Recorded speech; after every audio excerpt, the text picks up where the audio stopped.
Quand on parle d'aéroport, on pense souvent à un bâtiment immense, une piste parfaite et bien éclairée, mais dans certains pays, c'est pas vraiment ça. Les conditions sont extrêmes et on se demande même comment les pilotes arrivent à poser l'appareil en un seul morceau. Aujourd'hui, on va voir 5 aéroports les plus dangereux au monde. C'est parti.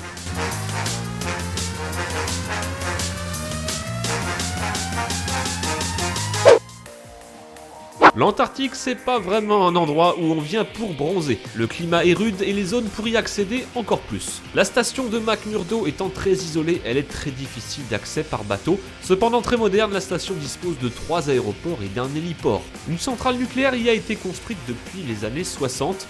L'énergie produite par le réacteur leur sert notamment à distiller l'eau salée récupérée dans la mer. Elle accueille la plus grande communauté de personnes en Antarctique.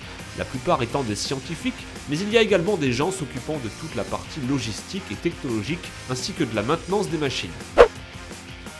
Situé dans les Alpes, l'aéroport de Courchevel est considéré comme dangereux et c'est pas pour rien. La piste ne dispose d'aucune lumière et aucun instrument d'aide à l'approche. Autant vous dire que quand il faut atterrir en pleine tempête, c'est pas la joie. La piste mesure 573 mètres et si le pilote ne réussit pas à décoller après ce délai, l'avion tombe directement dans les falaises. L'aéroport de Gibraltar sort un peu du lot car contrairement au précédent, ce n'est pas la longueur de sa piste ou bien l'endroit où il est situé qui le rendent dangereux. Gibraltar, pour info, ça se situe à peu près là. Ce qui rend cet aéroport dangereux, c'est qu'il y a tout simplement une autoroute en plein milieu de la piste. Du coup, quand un avion doit atterrir, le trafic est interrompu grâce à des feux rouges, pendant que l'avion passe tranquillement à quelques mètres des voitures. L'aéroport de Paro se situe dans les montagnes de l'Himalaya, près de la rivière Paro-Tchou. Il est considéré comme l'un des aéroports les plus difficiles à aborder. L'aéroport est entouré de montagnes mesurant plus de 5000 mètres et seulement une poignée de pilotes ont l'autorisation et les capacités nécessaires pour s'y poser ou y décoller.